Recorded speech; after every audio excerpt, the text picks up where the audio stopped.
서울의 겨울밤은 차갑고 외로웠다. 화려한 강남의 스카이라인이 멀리 보이는 한편 마포구의 좁은 골목은 어둠과 빗물로 가득 찼다. 빗방울이 점점 거세지며 거리의 가로등조차 희미하게 비치고 있었다. 이곳에서 생계를 이어가는 성진은 고된 하루를 마치고 오토바이를 타고 집으로 향하고 있었다. 그의 낡은 오토바이는 엔진 소리를 내며 천천히 빗속을 달렸다. 성진의 마음은 복잡했다.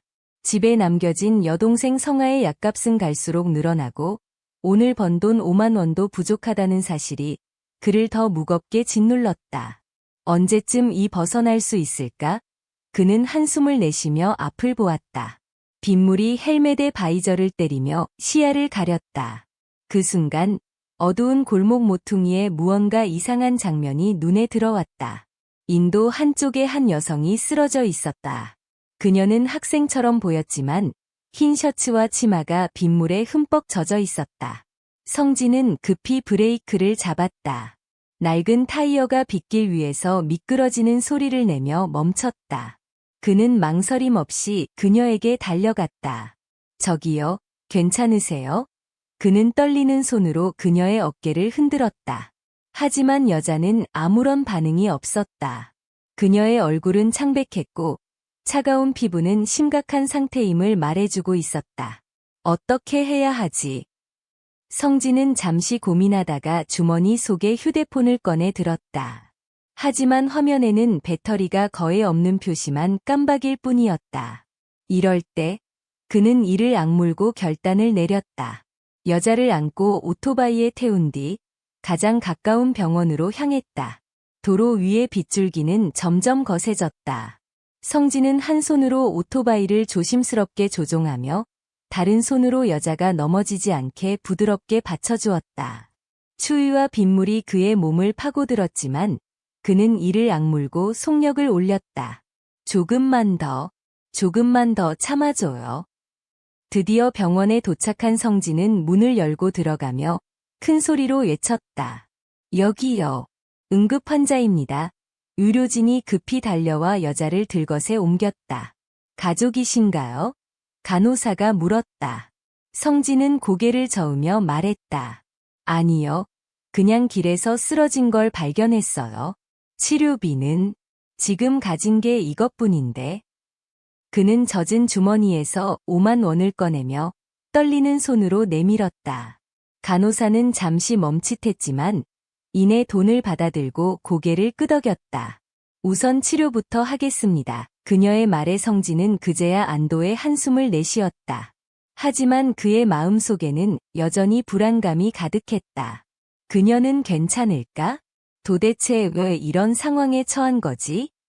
병원의 차가운 대기실에서 성진은 축축한 옷을 입은 채로 의자에 앉아 있었다.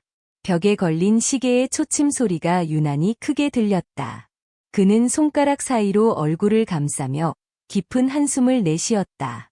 그때 한 간호사가 그에게 다가왔다. 환자는 의식을 찾았지만 아직 상태가 안정적이지 않습니다. 병원에 더 머물며 정밀 검사가 필요합니다. 성진은 간호사의 말을 듣고 고개를 끄덕였지만 그의 마음은 여전히 무겁기만 했다. 병실 창문을 통해 흐르는 빗물과 함께 여자의 희미한 신음 소리가 들려왔다.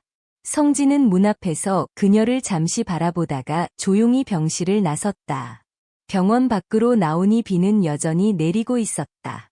어두운 밤하늘 아래에서 성진은 홀로 서서 깊은 숨을 내쉬었다. 내가 할 수 있는 건 여기까지인가? 그는 자신에게 묻고 있었다. 하지만 이내 그의 눈에는 결의가 빛났다. 지금은 모르겠지만 언젠가 그녀가 웃으며 살아갈 수 있도록 도와야 해. 그는 우산도 없이 빗속을 걸어가며 자신만의 결심을 다졌다. 병원의 조용한 병실, 희미한 형광등 아래에서 소연은 천천히 눈을 떴다. 머리가 어지럽고 몸이 무거웠다. 차가운 빗물이 여전히 그녀의 피부에 남아있는 것처럼 느껴졌다. 낯선 천장과 희미한 소독약 냄새가 그녀를 감쌌다.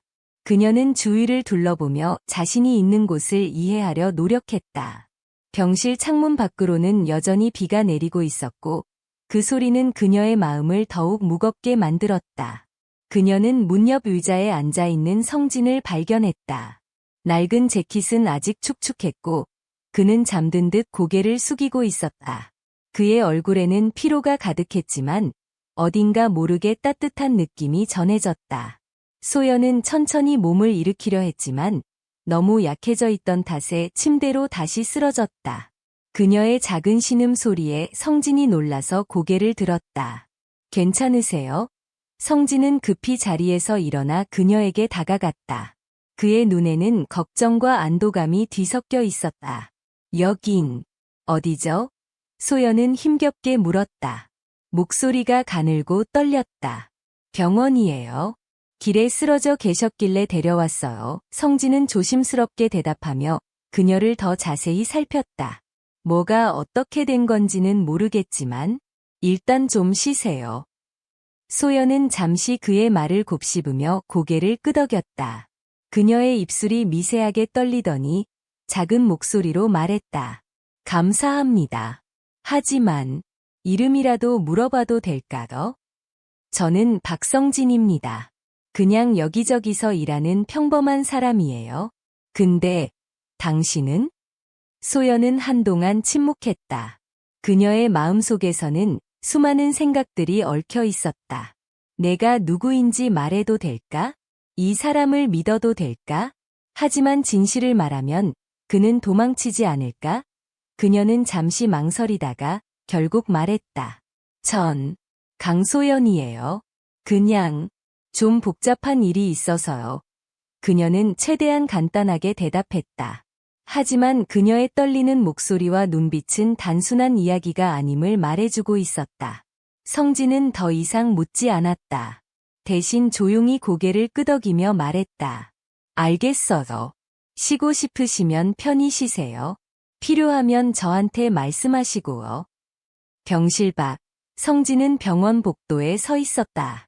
그는 여전히 그녀가 누구인지, 왜 길에서 쓰러져 있었는지 궁금했지만 무언가 그녀를 자극하지 말아야 한다는 느낌이 들었다. 무슨 사정이 있겠지? 하지만 내가 더 알아봐도 되는 걸까? 그는 스스로 질문을 던졌지만 답을 찾지 못했다. 그 순간 그의 휴대폰이 울렸다. 화면에는 주인집 아줌마의 이름이 떴다. 성진 씨, 월세가 벌써 2달째 밀렸어요. 이번 주 안에 못 내면 방 빼야 한다고요. 그녀의 날카로운 목소리가 그를 찌르는 듯했다. 성진은 한숨을 내쉬며 조용히 대답했다. 알겠습니다. 이번 주 안으로 준비해 볼게요. 하지만 그의 주머니는 이미 텅 비어 있었다. 그는 병원비로 마지막 돈까지 썼으니 당장 어디서 돈을 구해야 할지 막막했다. 다음 날 아침, 소연은 병실 창문 너머로 비친 흐린 하늘을 바라보았다. 그녀는 자신의 처지를 곱씹으며 떠오르는 모든 것이 무거운 짐처럼 느껴졌다. 그녀의 아버지 김상우는 대한민국 최고의 기업 중 하나를 운영하는 인물이었다. 그는 평생 동안 자신의 딸을 도구처럼 대하며 비즈니스의 확장을 위해 소연을 다른 재벌가의 아들과 결혼시키려 했다. 소연은 그것을 견딜 수 없었다. 난 그저 자유롭게 살고 싶었을 뿐인데. 그녀는 두 손을 꽉 쥐었다. 하지만 그녀가 도망친 이후에도 아버지의 손길이 닿지 않을 리 없었다. 내가 여기 있다는 걸 알게 되면 어떻게 될까? 성진 씨까지 위험해질 텐데. 그녀는 병실에서 나갈 방법을 고민하기 시작했다. 그러나 그녀의 몸은 아직 제대로 움직이지 못했고 성진의 진심 어린 도움을 떠올릴 때마다 그녀의 발걸음은 멈춰버렸다. 같은 시간 병원의 복도를 지나던 2명의 남자가 병실 앞에서 멈췄다. 검은 코트를 입고 있던 그들은 주변을 살피며 작게 대화를 나눴다. 성진은 멀리서 그들을 보고 뭔가 이상하다는 것을 느꼈다. 그가 병실로 돌아가려는 순간 그들의 시선이 성진과 마주쳤다. 소연은 병원에서 퇴원한 후 성진의 제안으로 그의 작은 원룸에 머물게 되었다. 마포구의 오래된 골목 끝에 자리 잡은 성진의 집은 매우 협소했다. 벽 한쪽에 놓인 낡은 책상, 작고 허름한 침대, 그리고 주방이라 부르기도 민망한 좁은 공간이 전부였다. 하지만 그곳은 소연에게 지금 가장 안전한 피난처였다. 성진은 그녀를 위한 담요와 따뜻한 물을 준비하며 말했다. 여기 환경이 별로 좋진 않지만 그래도 비를 피할 수는 있을 거예요. 그의 어색한 웃음 뒤에는 조심스러운 배려가 묻어 있었다. 소연은 그를 가만히 바라보았다. 이 사람은 도대체 왜 이렇게까지 날 도와주는 걸까? 나에 대해 아는 것도 없으면서. 그녀는 감사 인사를 건네려 했지만 마음속에 피어오르는 미안함에 그저 고개를 숙이고 작게 말했다. 감사합니다. 성진은 손을 휘저으며 말했다. 그럴 필요 없어요. 그냥 쉬세요. 힘든 일이 많았던 것 같으니. 그날 밤 소연은 작은 창문 너머로 보이는 도시의 불빛을 바라보았다. 바람이 창문 틈새로 스며들며 한기를 전했지만 그녀의 마음속에는 또 다른 차가움이 자리 잡고 있었다. 아버지가 나를 찾으면 어떻게 될까? 여기를 알게 되면 성진 씨도 위험해지지 않을까? 그녀는 잠들지 못한 채 자신을 괴롭히는 생각 속에 갇혀 있었다. 그녀가 도망친 이유는 단순히 자신의 자유를 위해서였다. 하지만 지금 그 자유를 위해 또 다른 사람이 희생당할 수 있다는 생각이 그녀를 더욱 불안하게 만들었다. 성진은 여느 때처럼 이른 아침부터 일어나 출근 준비를 하고 있었다. 그는 소연이 잠들어 있는 모습을 보고 조용히 문을 닫았다. 오늘은 좀 더 열심히 해서 월세라도 해결해야지. 그는 스스로에게 다짐하며 낡은 오토바이에 올라탔다. 오토바이를 타고 거리를 달리던 그는 여전히 머릿속에서 그녀에 대한 생각을 떨쳐낼 수 없었다. 그녀의 눈빛, 불안에 가득 찬 표정, 그리고 숨기려는 듯한 말투가 그를 계속 신경 쓰이게 했다. 도대체 무슨 사정이 있는 걸까? 말하지 않는 이유는 뭘까? 그는 자신이 그녀를 돕고 싶어 한다는 사실을 깨달았다. 하지만 그 도움을 제공할 수 있는 자신이 너무나도 부족하다는 생각에 무력감을 느꼈다. 며칠이 지나며 소연은 조금씩 성진의 삶에 익숙해졌다. 그녀는 그의 삶이 얼마나 고단한지 직접 목격하며 마음 한구석이 저릿해졌다. 성진은 매일 새벽까지 오토바이를 타고 일을 하고 집에 돌아오면 피곤한 몸을 이끌고 작은 방 한구석에서 잠시 눈을 붙였다. 그는 소연이 부담을 느끼지 않도록 늘 밝게 행동했지만 그녀는 그의 진짜 마음을 느낄 수 있었다. 어느 날 저녁, 소연은 작은 반찬과 밥을 준비해 성진을 기다렸다. 성진이 문을 열고 들어오자마자 그녀는 어색한 미소를 지으며 말했다. 오늘은 제가 조금 준비해봤어요. 부족할 수도 있지만. 성진은 깜짝 놀라며 말했다. 와, 이렇게까지 안 해도 되는데? 정말 감사합니다. 그는 허겁지겁 밥을 먹으면서도 진심으로 감사함을 느꼈다. 그 순간 그의 눈에는 작은 물기가 맺혔다. 그는 서둘러 얼굴을 돌리며 말했다. 정말 오랜만에 누가 해준 밥을 먹어보네요. 소연은 그의 모습을 보며 가슴이 아팠다. 이 사람은 나를 위해 이렇게 노력하는데 나는 그저 짐이 되고 있는 건 아닐까? 그녀는 속으로 다짐했다. 언젠가 내가 이 빚을 꼭 갚아야 해. 하지만 그들의 평화는 오래가지 못했다. 그날 밤 누군가 문을 두드리는 소리가 들렸다. 성진이 문을 열려던 순간 소연은 그를 막아서며 속삭였다. 열지 마세요. 그럴 필요 없어요. 그녀의 눈빛은 공포로 가득 차 있었다. 왜요? 무슨 일이에요? 성진이 물었지만 소연은 대답하지 못했다. 그녀의 몸은 떨리고 있었고 성진은 그녀의 손을 조심스럽게 잡았다. 걱정 마세요. 괜찮을 거예요.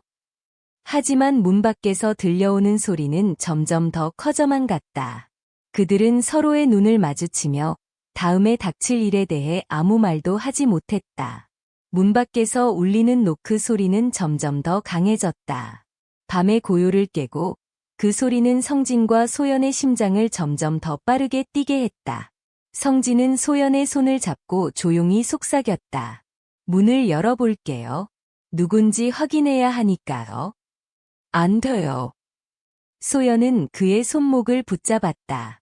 그녀의 손은 떨리고 있었고 눈은 불안과 공포로 가득 차 있었다. 그럴 필요 없어. 그들이에요. 분명 그 사람들이에요. 성진은 그녀의 말을 듣고 순간 멈칫했다. 그동안 그녀가 감추고 있던 비밀이 무엇인지 어렴풋이 알 것 같았다. 하지만 그는 더 이상 도망칠 수 없었다. 내가 지금 그녀를 지키지 않으면 안 돼. 그는 결심한 듯 조용히 고개를 끄덕였다. 문이 열리자 검은 코트를 입은 두 남자가 성진을 응시하고 있었다. 그들의 눈빛은 차갑고 날카로웠다. 그들은 성진을 아래 위로 훑어보더니 비웃음을 띠며 말했다. 당신이 강소연 씨를 숨기고 있나 보군요. 성진은 침착하려 애쓰며 대답했다. 무슨 말씀이신지 모르겠네요. 여기엔 그런 사람 없어요. 하지만 그들은 물러서지 않았다. 농담하지 마세요. 그녀가 여기 있다는 걸 우리는 알고 있습니다. 좋게 해결하고 싶다면 지금 그녀를 내보내세요. 성진은 두 손을 꼭 쥐며 말했다. 말씀드렸잖아요. 그런 사람 여기 없다고요. 그들의 얼굴이 점점 굳어졌다. 좋아요. 그럼 우리가 직접 확인해도 되겠군요. 한 남자가 안으로 들어가려는 순간 성진이 그의 앞을 막아섰다. 여긴 제 집입니다. 허락 없이 들어올 수 없어요. 순간 상대방은 성진의 가슴을 밀쳤다. 성진은 뒤로 넘어질 뻔했지만 몸을 바로 세우며 그들을 노려보았다. 절대 못 들어가게 할 겁니다. 집안에서는 소연이 두려움에 떨며 그 광경을 지켜보고 있었다. 그녀는 두 손을 가슴에 모으고 기도를 하듯 속삭였다. 성진 씨, 제발 무사하세요. 그녀는 더 이상 도망칠 수 없다는 사실을 알고 있었지만 그를 더 큰 위험에 빠뜨릴까 봐 움직이지 못했다. 밖에서는 소리가 점점 더 커졌다. 한 남자가 성진을 밀쳐 넘어뜨리고 다른 남자가 문을 열려고 했다. 하지만 성진은 땅에 쓰러진 상태에서도 그들의 발목을 붙잡으며 말했다. 그녀에게 손대지 마세요. 그의 목소리는 분노와 결의로 가득 차 있었다. 그 순간 소연이 문을 열고 밖으로 나왔다. 그녀는 떨리는 목소리로 말했다. 멈춰요. 제가 나갈게요. 성진은 그녀를 바라보며 절규하듯 말했다. 안 돼요. 그럴 필요 없어요. 하지만 소연은 고개를 저으며 말했다. 이건 제가 감당해야 할 일이에요. 더 이상 당신을 위험에 빠뜨리고 싶지 않아요. 소연은 두 남자와 함께 차에 오르며 성진에게 마지막으로 미소를 지었다. 성진 씨, 고마웠어요. 그리고 미안해요. 차가 떠나고 성진은 그 자리에 멍하니 서 있었다. 비는 다시 내리기 시작했고 그의 얼굴에 흐르는 빗물과 눈물이 섞여 어디로 흘러가는지 알 수 없었다. 이렇게 끝난 걸까? 내가 그녀를 지키지 못한 걸까? 그는 스스로를 원망하며 고개를 숙였다. 하지만 그의 가슴 한편에는 여전히 꺼지지 않는 작은 희망이 남아 있었다. 다시 만날 수 있을까? 내가 더 강해지면 그녀를 다시 지킬 수 있을까? 그는 다시 주먹을 꽉 쥐며 결심했다. 여기서 멈출 수는 없어. 반드시 그녀를 다시 만날 거야. 어둡고 차가운 밤, 비가 멈출 줄 모르고 내렸다. 성진은 집으로 돌아왔지만 그 작고 허름한 방은 이제 더 텅 빈 듯 느껴졌다.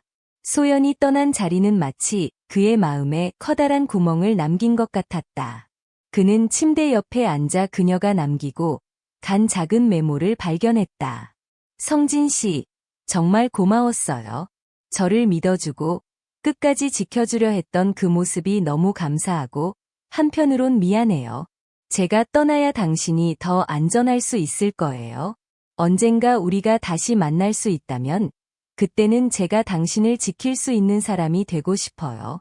부디 건강히 잘 지내세요.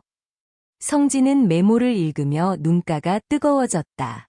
그의 손은 메모를 쥐었지만 마음은 이미 멀리 떠난 소연을 따라가고 있었다. 그는 한참 동안 방 안에서 아무 말 없이 앉아 있었다. 다른 한편 소연은 검은 고급 세단의 뒷좌석에 앉아 있었다. 차창 밖으로 보이는 서울의 야경은 화려했지만 그녀의 마음속은 어두운 안개에 가려져 있었다. 그녀의 옆에는 아버지 김상우 회장이 앉아 있었고 그의 얼굴은 굳어 있었다. 내가 여기까지 도망친 건 실망스럽다. 소연아, 그의 목소리는 차가웠다. 이게 내가 원하는 자료냐? 아무것도 없는 거리에서 아무도 모르는 사람들과 함께 사는 거? 소연은 그의 말에 아무 대답도 하지 않았다. 대신 손에 꼭 쥔 작은 펜던트를 바라보았다.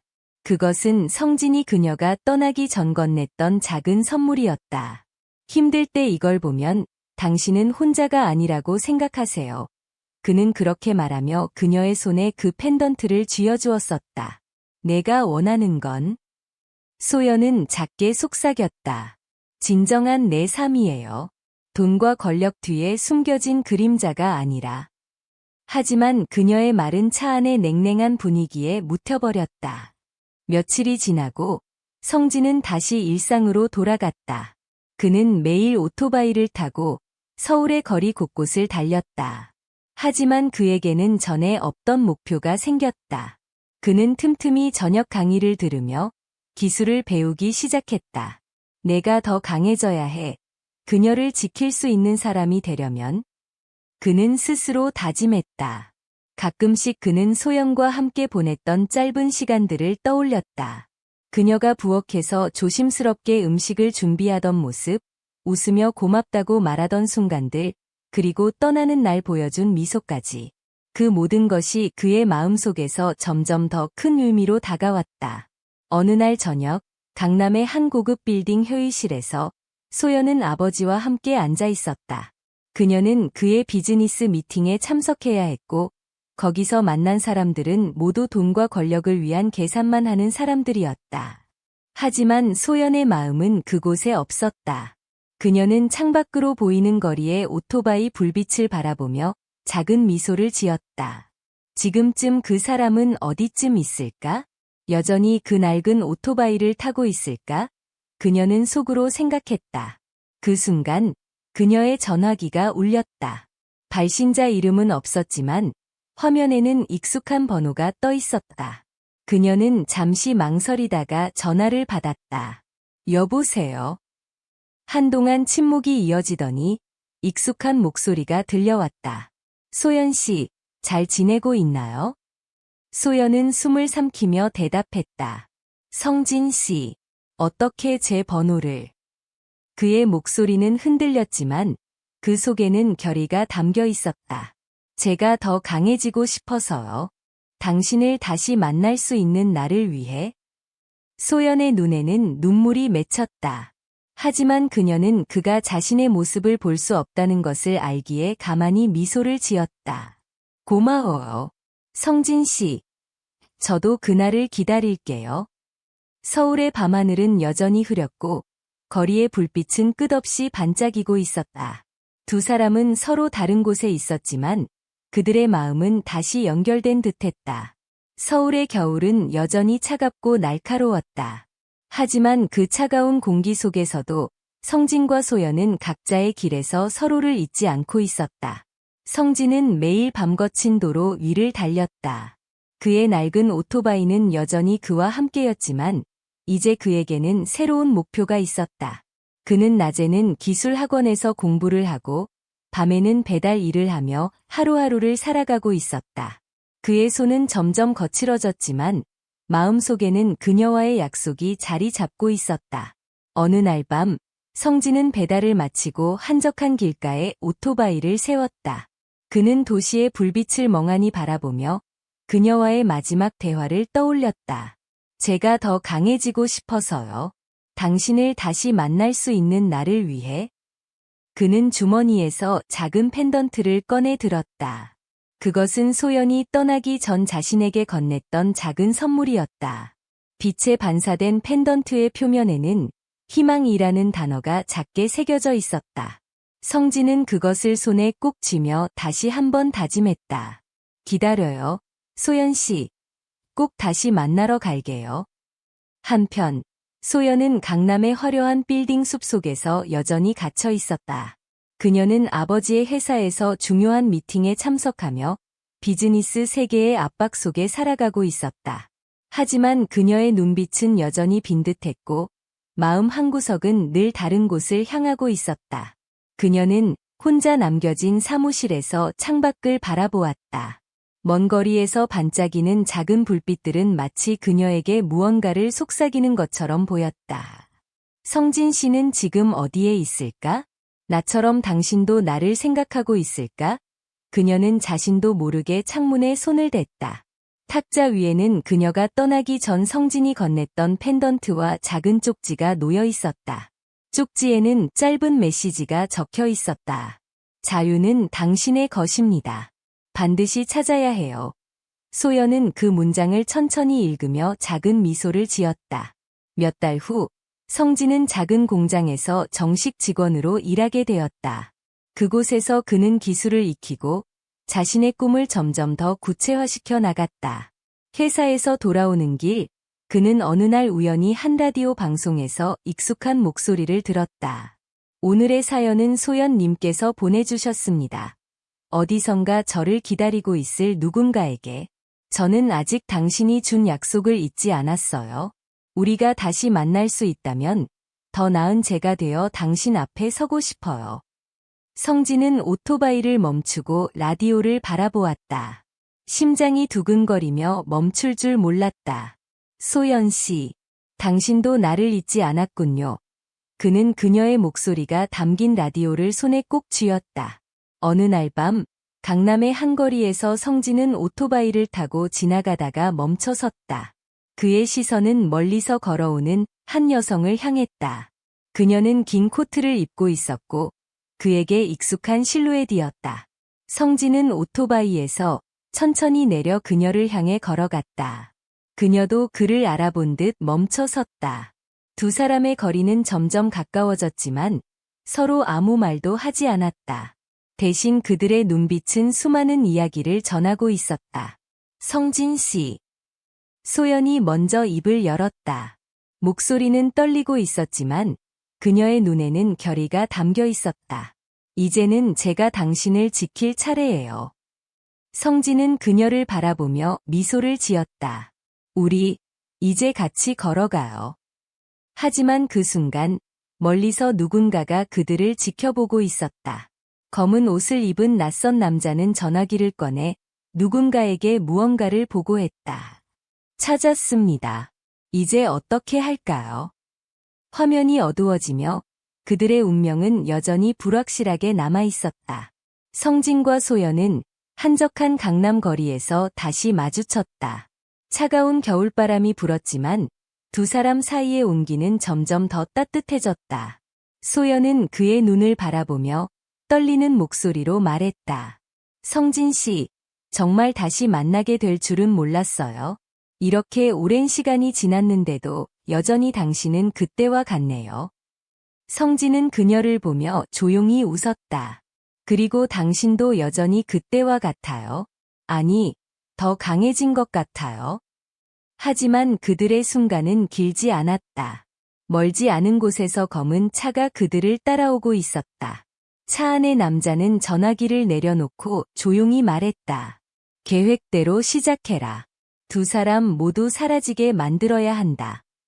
성진은 차가운 공기를 가르는 낯선 기운을 느꼈다. 그는 뒤를 돌아보며 그들의 주변을 살폈다. 뭔가 이상해요. 여기서 빨리 떠나는 게 좋겠어요. 소연도 그의 말에 동의하며 고개를 끄덕였다. 그래요. 가까운 곳에 안전한 장소가 있을 거예요. 거기로 가요. 두 사람은 골목길을 빠르게 걸었다. 하지만 점점 더 가까워지는 발소리와 차소리가 그들을 뒤쫓고 있었다. 성진은 손을 뻗어 소연의 손을 꼭 잡았다. 절대 손 놓지 말아요. 내가 지켜줄게요. 얼마 지나지 않아 그들을 뒤쫓던 사람들이 골목 끝에서 모습을 드러냈다. 그들 중 한 명이 큰 소리로 외쳤다. 강소연 씨, 더 이상 도망칠 수 없습니다. 차라리 순순히 따라오시는 게 좋을 겁니다. 소연은 두려움에 떨며 성진을 바라보았다. 하지만 그의 눈빛은 흔들리지 않았다. 그는 그녀를 뒤로 물리고 자신이 앞에 섰다. 그녀를 데려가려면 저를 먼저 지나가야 할 겁니다. 성진의 목소리는 단호했다. 그들 중 한 남자가 비웃으며 말했다. 내가 뭘 할 수 있다고 생각하지? 그저 오토바이를 타는 평범한 사람이잖아.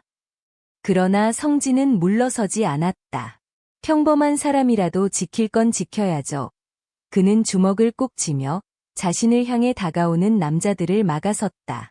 소연은 그가 위험에 처한 것을 보며 더 이상 가만히 있을 수 없었다.